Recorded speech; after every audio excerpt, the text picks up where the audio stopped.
Bismillahirrahmanirrahim. Assalamualaikum warahmatullahi wabarakatuh. Perkenalkan, nama saya Rati Suraningsi S dengan NIM 236500039 kelas B. Baik, di video kali ini saya akan menjelaskan tentang materi yang kedua yang berjudul metode penelitian. Metode penelitian adalah suatu cabang ilmu yang membahas tentang cara atau metode yang digunakan dalam kegiatan penelitian. Penelitian adalah upaya mencari kebenaran akan sesuatu. Upaya dalam penelitian berupa kegiatan meneliti. Pengertian mencari tidak lain adalah mencari jawaban, yang dapat berarti menemukan atau menguji. Pengertian metode penelitian. Penelitian ilmiah adalah penelitian yang menggunakan metode ilmiah. Kebenaran dalam penelitian ilmiah adalah kebenaran ilmiah. Kebenaran koherensi yang menganut logika deduktif, sifatnya rasional. Kebenaran korespondensi yang menganut logika induktif, sifatnya faktual atau empirik. Metode ilmiah adalah metode yang menggunakan kebenaran ilmiah. Disebut ilmiah jika yang pertama bersistem, yang kedua bermetode, yang ketiga berobjektivitas, yang keempat berlaku umum atau universal.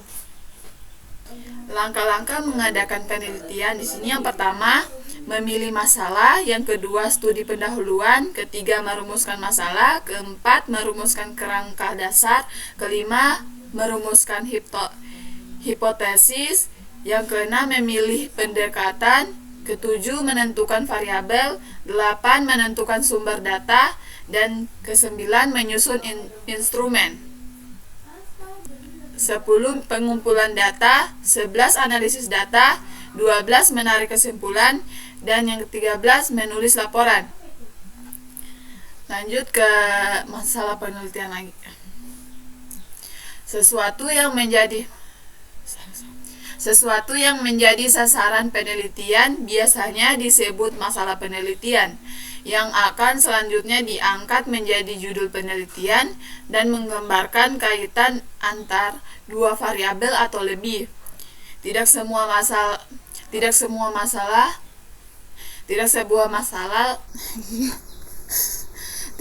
masalah layak diangkat menjadi masalah penelitian. Kita masuk ke variabel. Di sini besaran adalah sesuatu yang memiliki nilai besar atau ukuran tertentu yang dapat diukur. Secara umum, besaran dibedakan menjadi dua jenis. Yang pertama, besaran tetapan atau konstanta.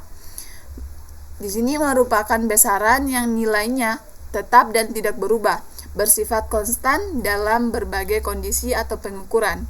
Yang kedua, besaran perubahan atau variabel merupakan besaran yang nilainya dapat berubah-ubah, bervariasi antar individu atau kondisi, dan biasanya membentuk sekumpulan data atau informasi dalam suatu penelitian atau pengukuran. Dua variabel atau lebih hanya dapat dibandingkan atau dihubungkan apabila memiliki dasar teoretik yang kuat. Yang pertama, variabel hanya bisa dibandingkan jika secara teoretis dan logis memang memiliki perbedaan yang layak diteliti. Contohnya, penelitian tentang perbedaan tingkat stres antara mahasiswa laki-laki dan perempuan. Di sini yang pertama variabel jenis kelamin atau variabel jenis kelamin laki-laki dan perempuan dan tingkat stresnya. Yang kedua, dasar teori. Teori psikologi menyebutkan bahwa respons terhadap stres bisa berbeda menurut jenis kelamin karena pengaruh hormonal, budaya, atau sosial. Yang ketiga, kesimpulan. Karena teori mendukung adanya perbedaan, maka perbandingan ini layak dilakukan secara ilmiah. Yang kedua, variabel yang dapat dihubungkan. Variabel hanya dapat dihubungkan jika teori menyatakan bahwa satu variabel dapat mempengaruhi atau memiliki korelasi dengan variabel lain. Contohnya di sini penelitian tentang pengaruh motivasi belajar terhadap prestasi akademik mahasiswa. Yang pertama, variabel bebas motivasi belajar. Yang kedua, variabel terikat prestasi akademik. Yang ketiga, dasar teori. Teori motivasi pendidikan.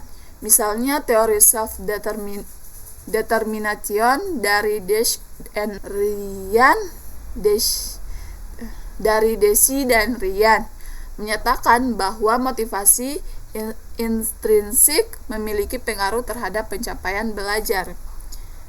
Dan yang keempat, kesimpulannya, karena ada dasar teoretis bahwa motivasi dapat memengaruhi prestasi, maka hubungan antar variabel ini layak diteliti. Lanjut, dilihat dari konsepnya, variabel dalam penelitian dapat dibedakan menjadi dua jenis. Yang pertama, variabel fakta. Variabel fakta merupakan variabel yang dalam proses pengumpulan datanya tidak memerlukan landasan teori atau konsep yang kompleks. Instrumen pengumpulan data untuk variabel ini bersifat langsung dan objektif karena berkaitan dengan data faktual yang dapat diamati secara nyata seperti jenis kelamin, usia, atau status pekerjaan. Yang kedua, variabel konstruk atau konseptual merupakan variabel yang memerlukan teori dan konsep dalam proses penyusunan instrumen pengumpulan datanya. Variabel ini bersifat abstrak dan tidak dapat diukur secara langsung, sehingga harus dijabarkan ke dalam indikator-indikator yang kemudian digunakan untuk menyusun butir-butir pertanyaan dalam instrumen penelitian. Contoh dari variabel konstruk adalah motivasi, kepuasan, atau persepsi. Mungkin itu saja penjelasan dari saya. Bila ada salah kata mohon dimaafkan. Wabillahi taufiq wal hidayah. Wassalamualaikum warahmatullahi wabarakatuh.